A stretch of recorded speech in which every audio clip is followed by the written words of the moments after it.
Assalamualaikum warahmatullahi wabarakatuh. Episode kita kali ini kita akan membedah tentang kalimat pengendalian dan pengaturan.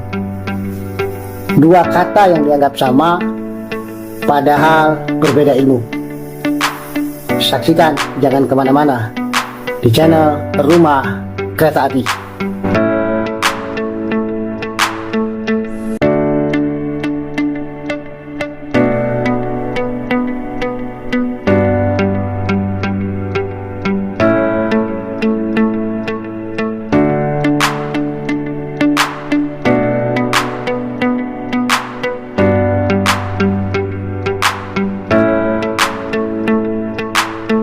Sebelum kita membedah lebih dalam, saya ingin bertanya, mengapa PD19 Jilid 1 menulis pengendalian dan pengaturan?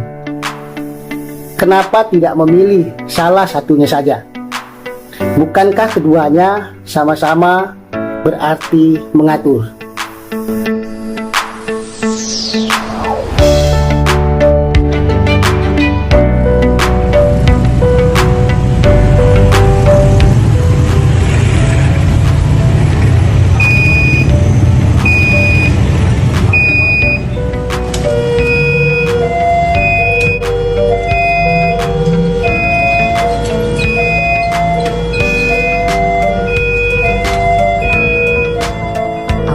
Dan bahaya. Kalau Anda menjawab, iya Pak, itu kan cuma beda kata, maka Anda baru saja melakukan kesalahan pertama dalam membaca sebuah peraturan.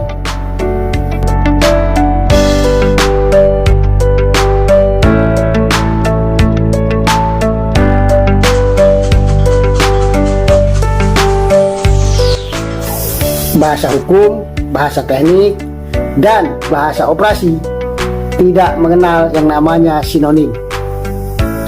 Setiap kata dipilih dengan sengaja. Kalau pembuat aturan menulis dua istilah berbeda, berarti dia sedang membedakan dua konsep, bukan memperindah kalimat.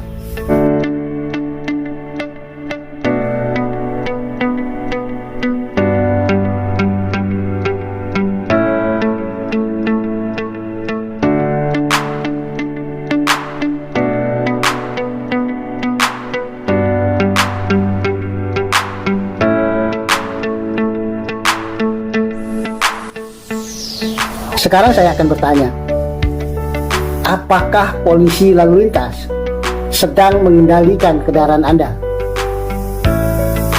Tentu tidak. Yang dia lakukan ialah mengatur arus kendaraan. Lalu siapa yang mengendalikan kendaraan Anda? Pengemudinya. Di sini mulai terlihat bedanya.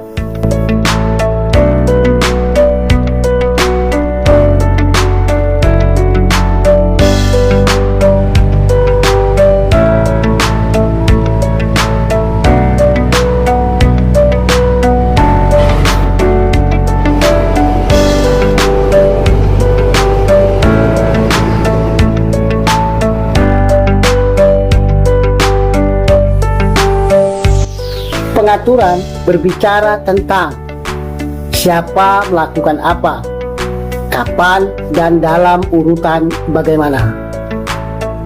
Kereta A masuk dulu, kereta B menunggu, kereta barang disilangkan, penumpang didahulukan. Semuanya adalah keputusan lalu lintas. Karena itu namanya pengendalian.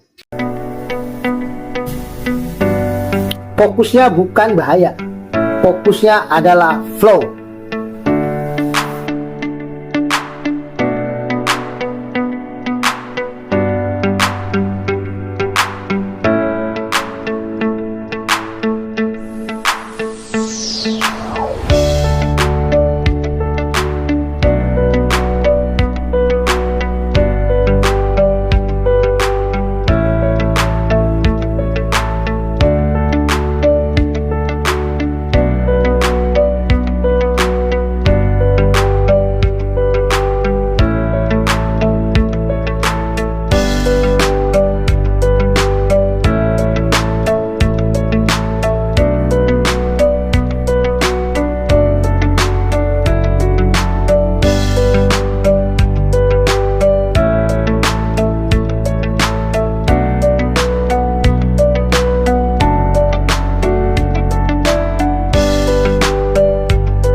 Sekarang kita masuk ke kata kedua, pengendalian. Ini bukan soal urutan, ini soal batas. Apa yang dikendalikan? Resiko, konflik perjalanan, potensi tabrakan, kesalahan manusia, kegagalan sistem. Dengan kata lain, pengendalian selalu bertanya satu hal: apakah sistem masih berada dalam kondisi aman? Bukan keretanya sudah berangkat apa belum. Tetapi kalau diberangkatkan sekarang, apa resikonya? Itulah pengendalian.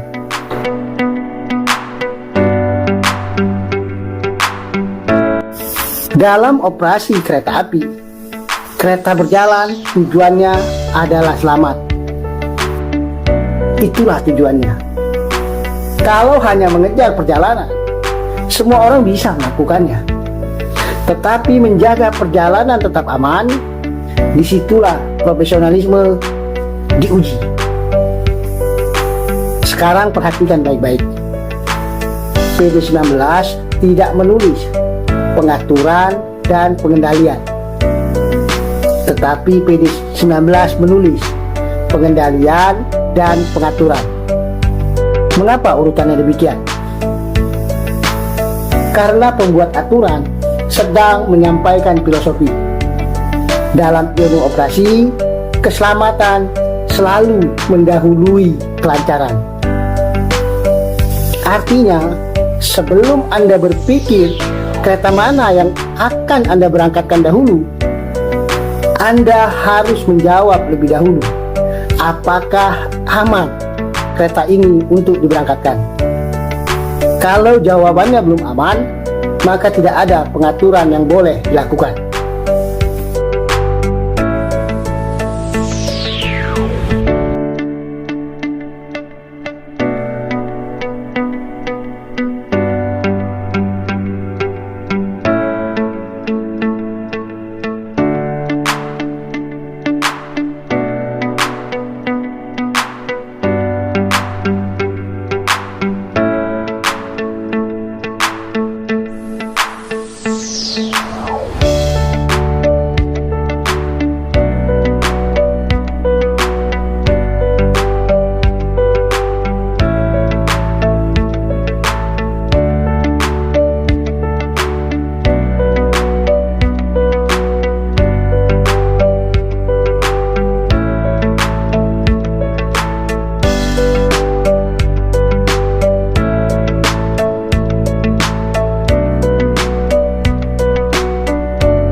Filosofi yang sering tidak disadari. Inilah mengapa saya selalu mengatakan PD19 bukan prosedur. PD19 adalah buku cara berpikir. Ia sedang mendidik operator agar memiliki urutan logika yang benar. Bukan atur dulu baru pikirkan resiko, tetapi kendalikan resikonya lebih dahulu, baru atur perjalanannya. Urutan berpikir inilah yang membedakan petugas biasa dengan petugas operasi yang memahami filosofi keselamatan.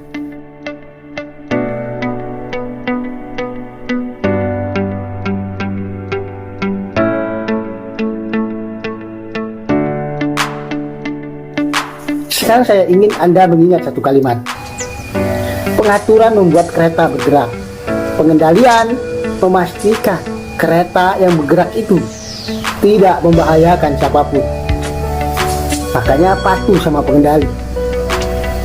Karena pengendalilah yang mengatur agar kereta tidak beset, tidak grodik. Kalau Anda hanya menguasai pengaturan, Anda bisa menghasilkan operasi yang cepat, tetapi belum tentu selamat. Kalau Anda memahami pengendalian, setiap keputusan pengaturan akan selalu dibatasi oleh satu prinsip yang tidak boleh ditawar. Keselamatan adalah syarat sebelum pengaturan boleh dilakukan. Itulah sebabnya PD19 menulis pengendalian dan pengaturan. Bukan karena variasi bahasa, tetapi karena sedang mengajarkan hierarki berpikir seorang petugas operasi kereta api. Saya akan tutup dengan satu pertanyaan. Kalau besok semua jadwal kereta api tepat waktu, tetapi terjadi satu kecelakaan kereta, apakah operasi itu bisa disebut berhasil? Tidak. Lalu sebaliknya, kalau ada kereta terlambat 5 menit, tetapi seluruh perjalanan berlangsung tanpa kecelakaan, apakah operasi itu gagal? Juga tidak. Mengapa? Karena ukuran keberhasilan operasi perkeretaapian bukan dari ketepatan waktu, tetapi dimulai dari keselamatan. Itulah sebabnya PD19 tidak mengajarkan kita sekedar menggerakkan kereta. PD19 mengajarkan cara kita berpikir. Berpikir bahwa setiap keputusan harus melewati satu pertanyaan yang tidak boleh dilewatkan. Pertanyaan itu, apakah ini masih aman? Jika jawabannya belum aman, maka semua rencana perjalanan harus berhenti. Karena di dunia perkeretaapian, jadwal bisa diubah, rangkaian bisa menunggu, penumpang bisa diberi penjelasan, tetapi nyawa tidak pernah bisa dijadwalkan ulang. Itulah mengapa pembuat PD19 memilih kata pengendalian sebelum pengaturan. Bukan karena urutan bahasa, tetapi karena urutan nilai. Keselamatan lebih dahulu, baru kemudian kelancaran. Dan jika setelah memahami pembahasan ini, Anda masih menganggap pengendalian dan pengaturan selalu dua kata yang sama, maka masalahnya bukan PD. Masalahnya ada pada cara kita membacanya.